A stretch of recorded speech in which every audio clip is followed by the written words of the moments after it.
Bom dia, queridos alunos. Hoje é dia 11/5, aula de Geografia, módulo 13, quadro natural do continente americano, clima. Antes de falar do clima do continente americano, a gente tem que perceber o seguinte, né? O continente americano tem uma latitude muito grande, se a gente pensar que existem terras do continente americano tanto no hemisfério norte como no hemisfério sul. E um dos fatores que determina o clima do continente americano é a sua latitude. E essa latitude, né, ocasiona climas desde áreas polares ao norte e ao sul, áreas equatoriais, onde corresponde à faixa equatorial, e clima tropical entre os trópicos. A altitude é um outro fator que determina o clima do continente americano. Como a gente aprendeu no módulo passado, a gente tem na costa leste, banhada pelo Oceano Atlântico, né, áreas de planaltos antigos. Na parte central, planícies que recebem a decomposição vindas dos planaltos, e na costa oeste, cadeias montanhosas, que começam na Cordilheira dos Andes, na América Central e no México. A gente muda um pouco o nome da Cordilheira dos Andes em Serra Madre Oriental, Serra Madre Ocidental, e as montanhas rochosas que correspondem aos Estados Unidos e ao Canadá. São áreas também, apesar de geomorfologicamente serem jovens, também se decompõem e vão para as áreas de planície nas áreas centrais. Pensando na altitude, as áreas de elevadas altitudes possuem temperaturas mais baixas. As áreas de baixas altitudes possuem temperaturas mais altas, e as áreas de planalto, dependendo da localização e dependendo da altura, da altitude dos planaltos, possuem temperaturas ou mais baixas ou mais altas. A gente também tem as correntes marítimas. Se vocês olharem na página 196, a gente tem correntes marítimas que se formam nos polos, que são correntes marítimas frias, e correntes marítimas que se formam na área equatorial, que são correntes marítimas quentes, que também definem o clima de determinadas regiões. Quanto maior a altitude, ou seja, quanto mais distante, as áreas mais distantes da linha do Equador, as temperaturas são mais baixas. As correntes marítimas que se formam nas áreas polares são correntes frias, que determinam também a temperatura e o clima das áreas onde atuam. Nós também temos a continentalidade, que é um outro fator que determina o clima. As áreas mais distantes do litoral são áreas que têm climas mais secos. As áreas mais próximas do litoral, que eu coloco como fator a maritimidade, são áreas com temperaturas mais úmidas e frias.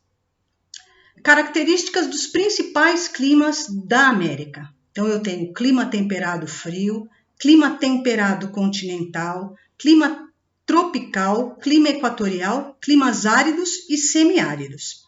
O clima temperado frio, no centro-norte do Canadá, tem invernos rigorosos e prolongados. O clima tropical, como é o nosso, é um clima quente e úmido, com chuvas bem distribuídas ao longo do ano.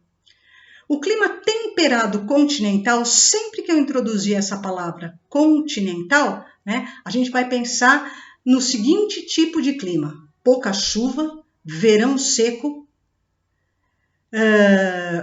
invernos mais frios e também secos, por conta do distanciamento que existe em relação ao mar, ao oceano.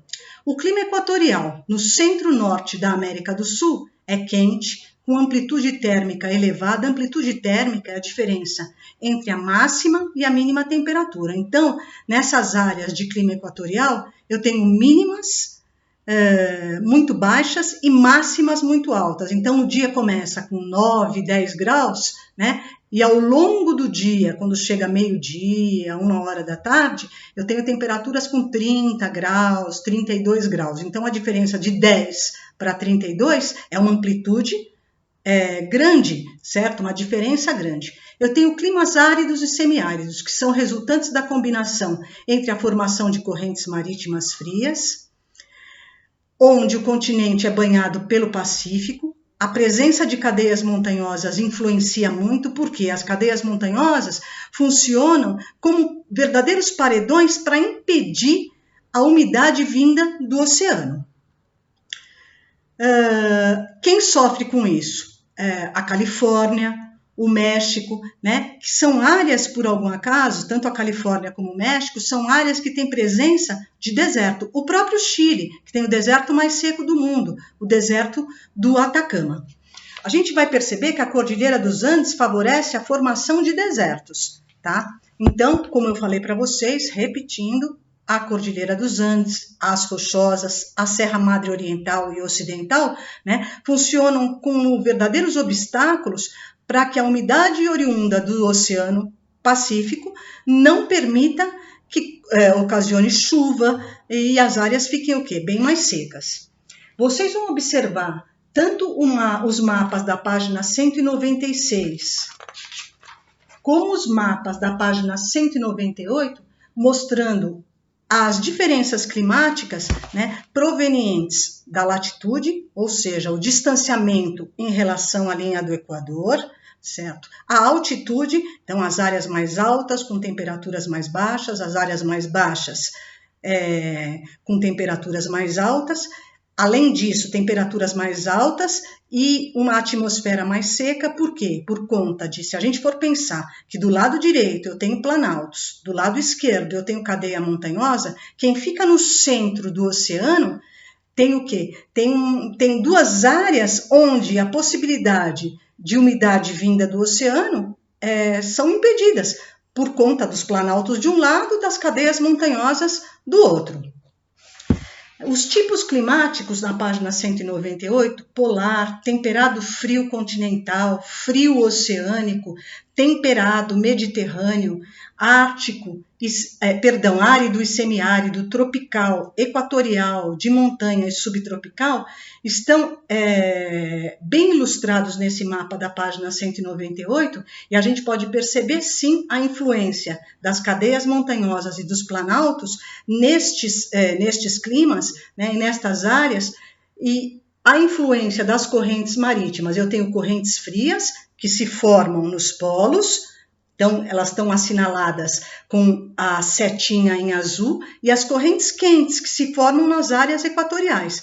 As correntes quentes vão influenciar nos climas por onde passa. Uma outra coisa que eu não falei ainda são as massas de ar. Então, as massas de ar, elas influenciam no clima das regiões. Elas atuam da seguinte maneira, né? Dependendo da sua origem, elas vão colocar vão impor temperaturas mais baixas ou temperaturas mais frias. A gente vai perceber que essas massas de ar atuam no continente e elas são destacadas por ventos frios, oriundos dos polos, das áreas de clima temperado também. Ventos quentes, oriundos das áreas equatoriais e tropicais. A gente vai perceber também, né, que as áreas mais instáveis do continente americano são as áreas onde funciona a alta pressão das massas de ar. Essas áreas de alta pressão podem possibilitar o aparecimento de furacões. Isso não acontece no Brasil. A gente tem no Brasil a atuação de massas de ar quentes. Quando as massas de ar quente atuam no Brasil no verão, a gente vai perceber que todo o território brasileiro, né, vai possuir temperaturas elevadas. As massas de ar frio vão começar a atuar agora, quando a gente entrar no inverno, a partir de junho, né, e elas ganham força na região sul do Brasil, vão perdendo sua força conforme vão adentrando o território brasileiro, e a gente fala assim, no Nordeste nunca faz calor. Nunca faz frio, perdão. Nunca faz frio, por quê? Porque as massas de ar frias no inverno, quando se formam, né, quando elas chegam no Nordeste e no Norte do país, elas já perderam sua força. Então, essas massas de ar têm uma atuação mais intensa na região sul do Brasil e aqui no Sudeste um pouco, né? A gente tem dias de inverno mais rigorosos. Uma outra coisa que eu tenho para falar para vocês é sobre os exercícios que eu havia pedido na aula passada. Eu estou virando assim porque eu estou olhando as páginas da apostila. Eu vou colocar a correção dos exercícios para vocês conferirem, das páginas 192 até a página 195, eu vou deixar para vocês, vou deixar para vocês observarem e conferirem os exercícios. Queria que vocês tivessem a apostila completa, porque quando eu propuser para vocês trabalhos, vocês já vão ter. Logicamente, eu vou propor trabalho a partir do módulo 12, onde eu mandei um PowerPoint. Vou mandar o PowerPoint também do clima, esses slides serão de vocês, para que vocês possam estudar e ilustrar melhor o que eu estou falando. Por favor, estudem, se cuidem, e amanhã, a partir das 7h10, eu estarei online, amanhã a partir das 7h10 eu estarei online, amanhã 11/5 eu estarei online, no chat, se quiserem tirar alguma dúvida, eu vou estar à disposição. Por favor, vou também mandar o PowerPoint para a próxima aula. Nossa próxima aula vai ser na sexta-feira. Vou mandar a correção por escrito para vocês e fica até sexta-feira à disposição de vocês deste módulo 13 e do módulo 12 que eu mandei o PowerPoint. Tudo bem? Um forte abraço e se cuidem, saudades, muitas saudades, tá? Beijo, tchau, tchau.